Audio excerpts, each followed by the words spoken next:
Hi, I'm Karen King, and also known as Veronica Carlisle. My business is Veronica, and my YouTube's Veronica.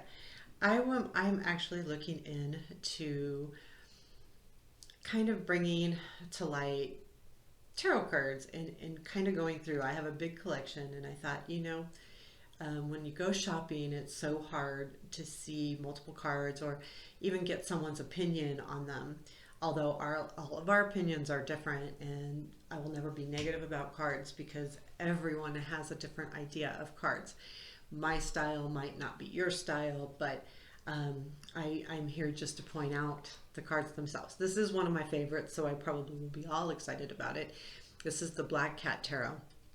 And actually, I'm going to talk about this one first because I thought this was interesting.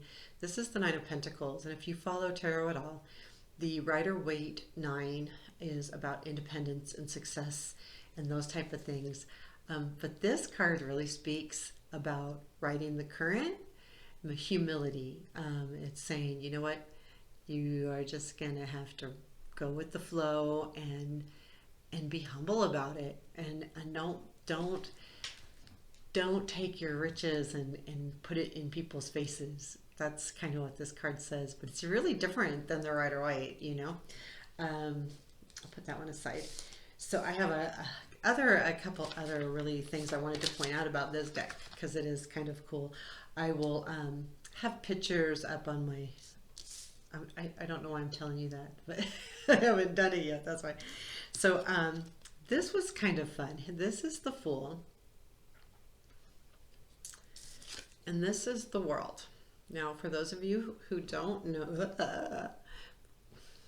for those of you who don't know the cards, the Fool is the very first card in the majors, and this World is the last card in the majors.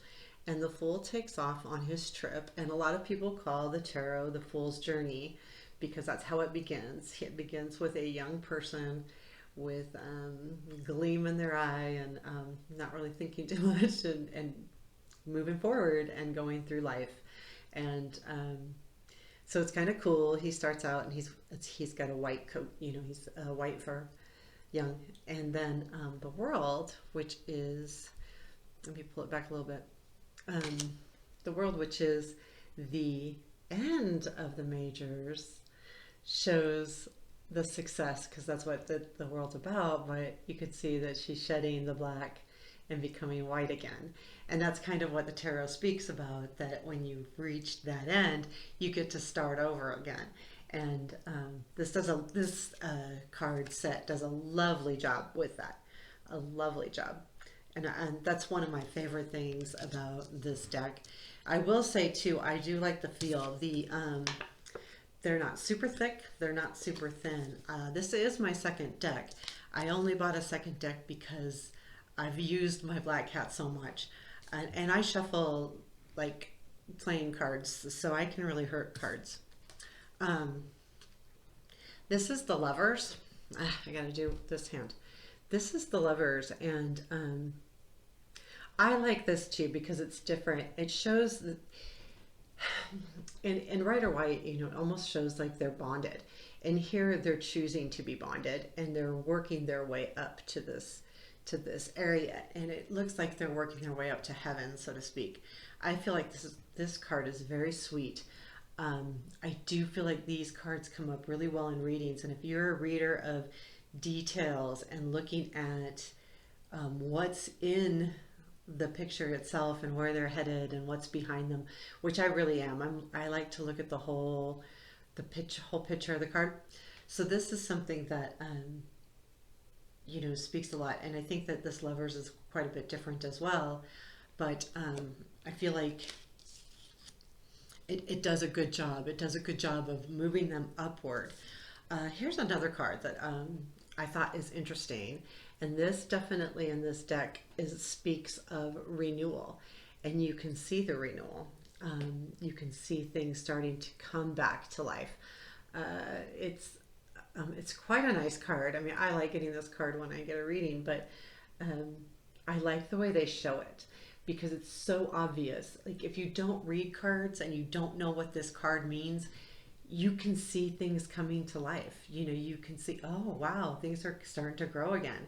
And that's really what this card's about. Rebirth. It's rebirth, you know, it's regrowing, it's relearning, it's, you know, having to have been through some stuff, and now you're coming out of it and you're growing again. So this is another really cool card that is in this deck. Another comparison type deal, I will say, is the 6 and 7. Here is the 6 of Cups, and the 6 of Cups, they've got the you know, the dream. He's thinking of the past. He's staying in the past. He's dreaming of the past. And as you can see, it's kind of behind him. And what I do like about it is you can read it either way depending on what's going on behind him. Is he staying in that past, or is he just daydreaming about it and it's okay, it's a sweet memory? I believe that this card, you can, depending on what follows, could be really go either way. And then you come up with the 7, and it looks very similar because the 7 is also about dreaming. You know, the 7's about choices, but it's about using your imagination and making those choices. And it comes right after the 6th. And I never really put those two cards together until I saw the way they depicted this. And I really like how this is done. So those are the 6 and the 7. I pulled a couple. Okay, so I'll go through the Ace of Wands. The Ace of Wands I really like because of the brightness of the card itself. I do like the fact that they're starting a painting. You know, the Ace is the beginning of something, and they're actually starting a painting. It's bright. It feels like a lot of energy, like a wand should. Again, there's enough things going on where you could read all the way around the card with the colors, the tree, the flowers down below, the palette in his hand. It's just a very good grand beginning. So they did a good job with that too. I don't think there's any cards this deck. This deck overall is a good card if you read with the pictures and you want to get into what's going on around it. This deck works really well for that.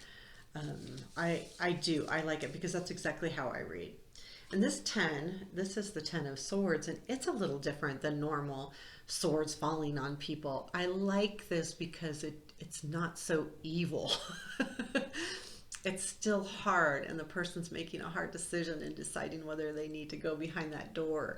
And look at him pinking behind there going, do I enter, do I enter, do I enter? And that's hard, and that's exactly what the 10 of Swords is. It's about a hard ending. It's good, and it's gone, and it's done. And we talk about the 10 as moving forward, but this just shows the perfect, you know, like, I'm going to open the door, and I'm going to see what's behind there. And it's really scary, but I think I'm going to go anyway. So, but yeah, without the evil swords all in the body thing, you know, which is kind of rough. So I like this one too. And it does speak about a new beginning, like opening that door and walking out. And that can be hard to do, but I think that card is just genuine.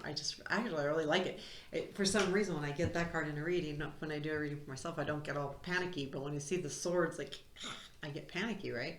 So here is the King of Swords. And I thought he was just kind of fun.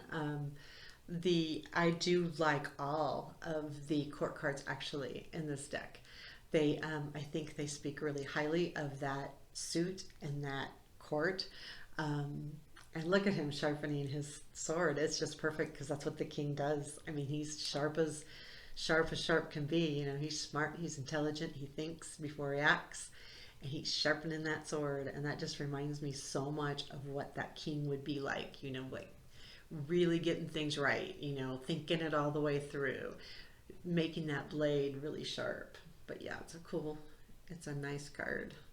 So that's that. And then we have the Page of Wands. Okay, so Page of Wands is about messages, and I like this card because so often, I'm going to get this into good, so often it's, let me see, does that help? Maybe it's a little bright. Pages are about messages, and sometimes I get that mixed up because a lot of the cards don't show the message. This shows the message. I mean, literally, these are messages right up through here, and delivering them and getting them. And it really is a nice card. You can read it. It can be a person, right? A page can always be a person, but you know, realistically, any card in the tarot can be a person, depending on the reading. So I thought that was kind of a cool thing too. A nice little card to share. And those are the ones I picked. I'll see if there's anything else. Here is like this is another cool one. I've got to go over here. The Page of Cups, the message of love. It's almost like the Cupid's arrow, you know? Yeah, like here's the Queen of Wands, and she's creating, and it's lovely, you know? These cards are really nice cards. Sometimes I didn't realize that. And here, you know, like the Queen of Cups, she's, you know, like looking up into the stars, kind of daydreaming. It's kind of sweet. So, and there's some hard cards. Actually, you know, the 5 and 6 of Pentacles are two more that are very interesting. I don't know if I'll be able to find it really quick, because of course it'll be at the bottom of the deck when you want it, right? Actually, I don't know where it is. Oh, I've got more deck.